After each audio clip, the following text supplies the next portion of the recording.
Hey everyone, welcome back to Fur and Feathers. Haven't been videoing here recently because nothing exciting has really happened. But we have some exciting news that has just started happening, and everyone says that they want to watch, and so it's kind of hard for people to come and watch me do things. So I'm going to bring it to your living room. So a couple of weeks ago, I decided to wean my calf, which is 1.5 years. Her name is Opal. She was still sucking on her mama, Molly. And my breeder told me that I needed to wean her so that we could breed her, and that she was too fat. So I'm going to introduce you to Opal. Say hi, Opal. This is Opal. She's my piggy. She's fat, and we've got to get some weight off of her. She was getting Molly's milk, which I did not realize she was getting so much milk. And she was getting 2 coffee cans full of grain a day. So she is pretty healthy. So now she's down to getting 2 coffee cans of grain a day, and her mama, Miss Molly Moo, is producing almost 4 gallons of milk a day. So I'm now milking. I've had a lot of folks that tells me that they want to come and watch me milk. Well, Molly is a bit jumpy, so she's okay with me, but she's a bit jumpy with strangers. And if you've been to my place and you've met Molly, you know she's a little jumpy. I don't want her stepping on me while I try to milk. And I don't want anyone hurt. So I'm going to bring her to you. Say hi, Molly. Molly says, give me my grain and just get it over with. So I'm going to give her a little bit of grain just to kind of keep her occupied till I can get in there and get set up. I'll walk you through kind of what I'm doing, and hope you enjoy this. All right, Molly, back up. Got to get everything set up. Got to lock my door, because if I don't, the little goat will go in there and help himself to the feed. So I've got Opal locked up into her stall, and Molly doesn't need to be locked up because she's just great.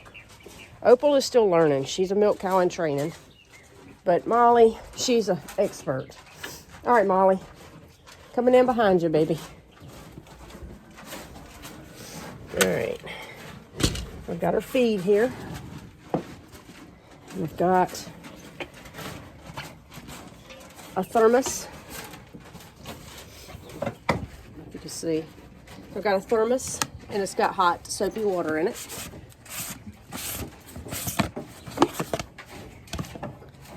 Hot soapy water and a rag, and I've got my milk pail, and I've got her bucket of feed that she's now looking for. All right, Molly, hang on. Back up.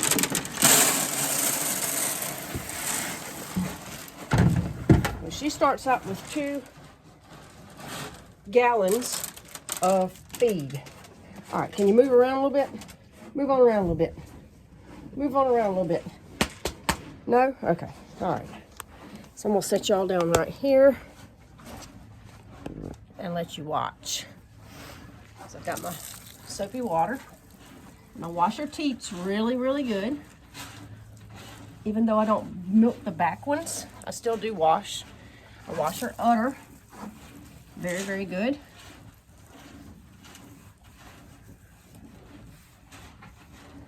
I just use Dawn dish detergent, or actually Ajax, and wash her, and then dry her.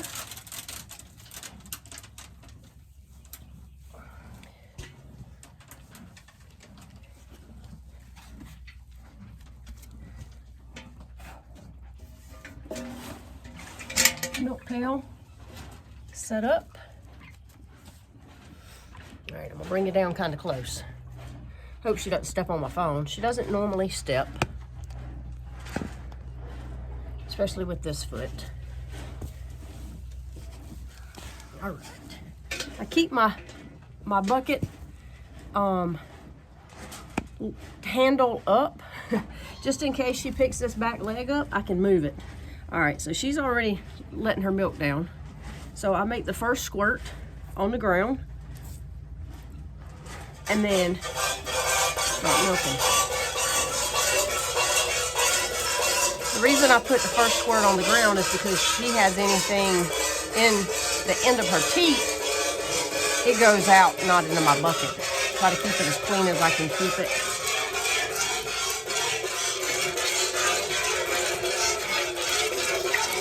You can feel when she lets her milk down because her teats get full and it's like a spigot. So see, it's still draining. So her milk is full, her milk has come in.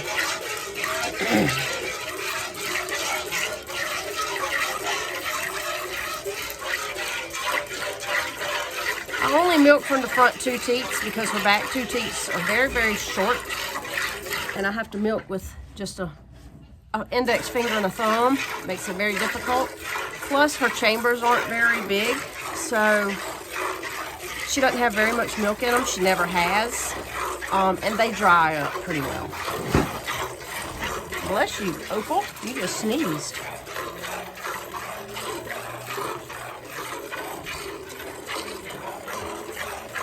I'll get this milk pail almost full. This milk pail will hold 2 gallons.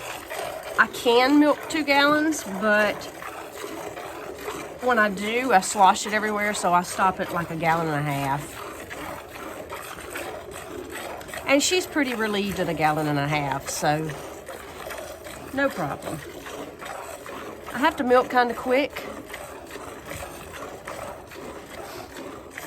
because if I don't, when she gets done eating, she walks away. So I don't tie her or anything like that. So I have to keep feed to her.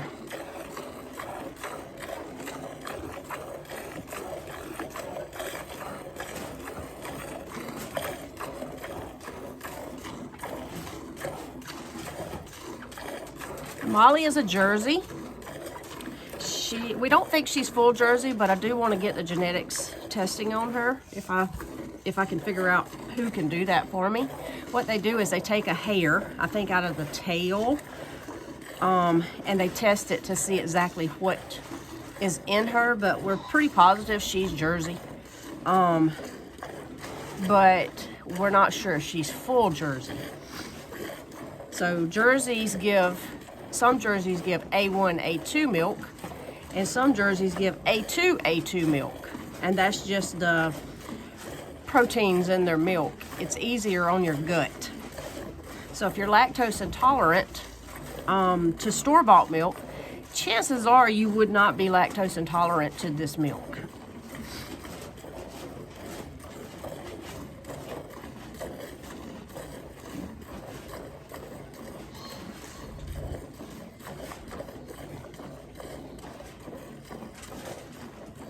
As soon as Opal goes into heat, which we're expecting that in the next day or so, my fella is coming out here to AI her, which is artificially inseminate her, to breed her. And we're hoping that Molly is bred. He came out about 85 to 90 days ago and bred her. So he's gonna come back and check her and make sure she is bred. If she is, she should calve sometime in November, which means I'll have to dry her up in September. So she can, what they call freshen, so she can get rid of her milk and start producing colostrum. Hold on, Molly. Hold on, I got some more. Okay.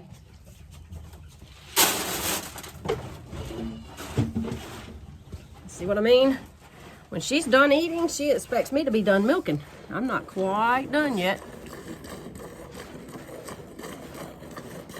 Oh, she's still got a good bit of milk here, although I'm almost full with my pail.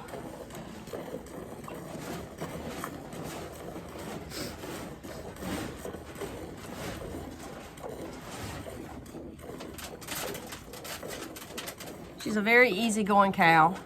I think I'm the only one that has milked her, or I started milking her from the beginning. I've had her probably, I think, 5 years. And I think she's had 4 calves.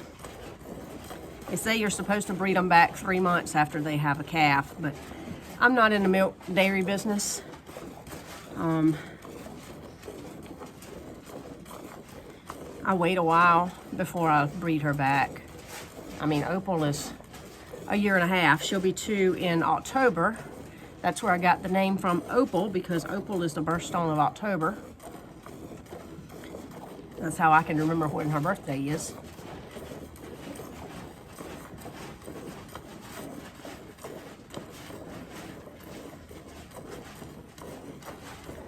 She's gonna give me a good bit of milk this morning.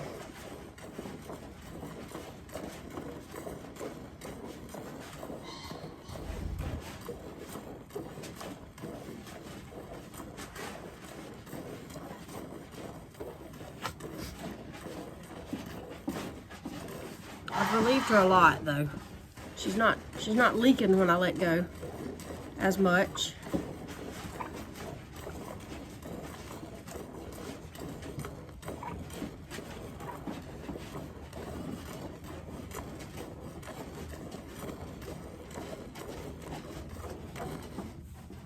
Yeah, she's not leaking at all. All right.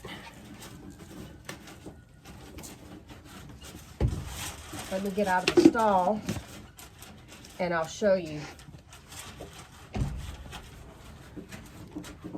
what I've done, what I've got. All right, Molly Moo. Thank you, darling. Thank you, Molly. I always tell her thank you because she gives me milk and whatever else I can make with milk. Ice cream, yogurt, cheese, butter. Just all kinds of things that I can make with milk. All right.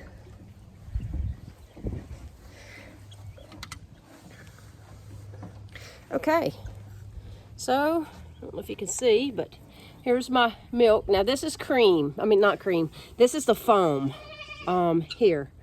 And that will be discarded. So if there's any kind of, say, trash, dust, I mean, you got barn dust. So if you get any kind of dust or anything in it, it stays on the top, on the foam, and that does not go in my jars. We don't drink that, obviously. So it's a pretty clean process in the end. All right, so I'm gonna take it to the kitchen now and show you how I pour it up and what I do from there. All right, so the milk is in the house. I have washed up my hands really good. I always try to keep everything clean. I have half-gallon jars that I use. These are the Ball, and I've got a couple Atlas brand.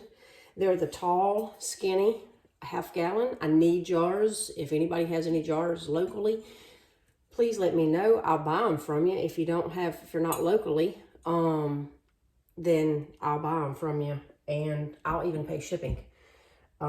These are kind of hard to find. I mean, Walmart has them, but they're over $5 a piece, and I don't want to spend that much on them if I don't have to. So I have a milk strainer, and it has a very tiny little holes in the screen here, and it collects anything that is not supposed to be in your drinking milk. So any kind of trash, hair, anything that comes out of that milk pail will not get into this jar because the screen will keep it from going through. So I put it down in my sink in case of any kind of spillage. It's not all over my kitchen.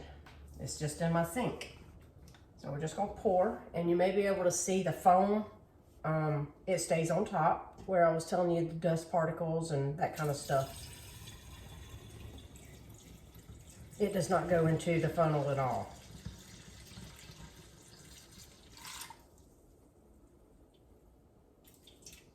Okay. So that's 1/2 gallon. And I just rinse it with hot water. We have 180-degree water. so it almost boils. Very hot. And that's my funnel, my strainer. And go for another half gallon.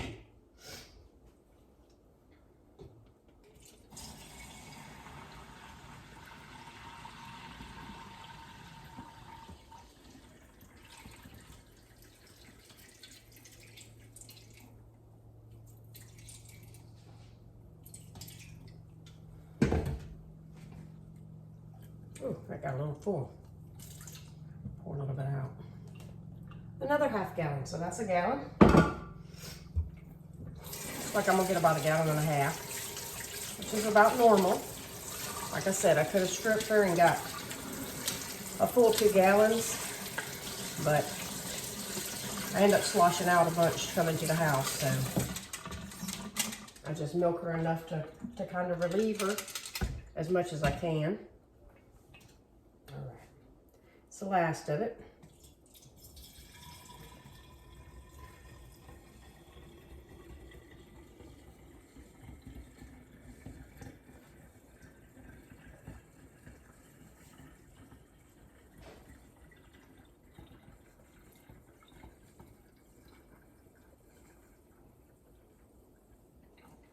Okay, I'm not gonna pour anymore because the foam. So I've got another half gallon. Not exactly quite a half gallon. I'll wash this with soap just to keep it clean.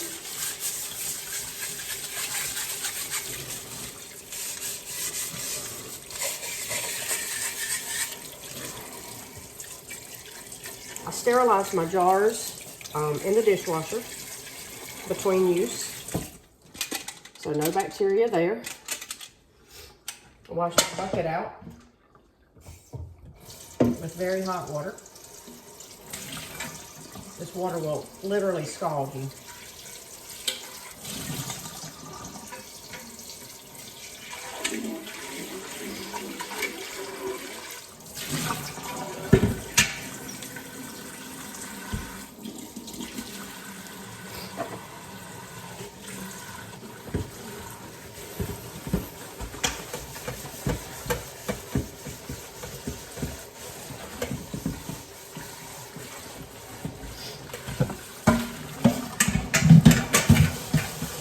The inside and the outside.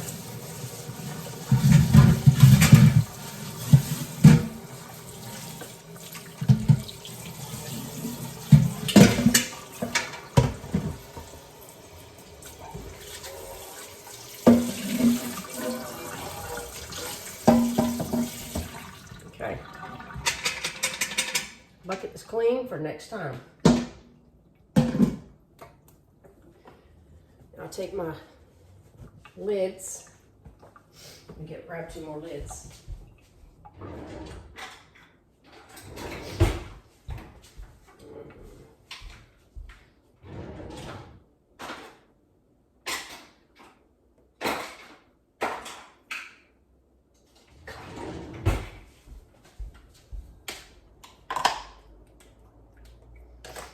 So my lids are just screw-on lids.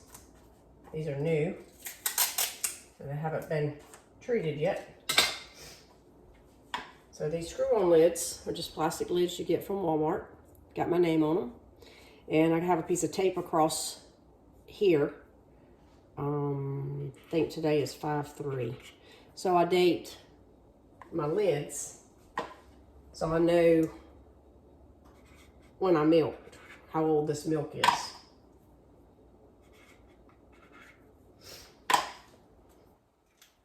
And I do it with a dry erase, so all I have to do is smear it across, and once it goes to the dishwasher, it usually doesn't last after that anyway. Screw those on tight.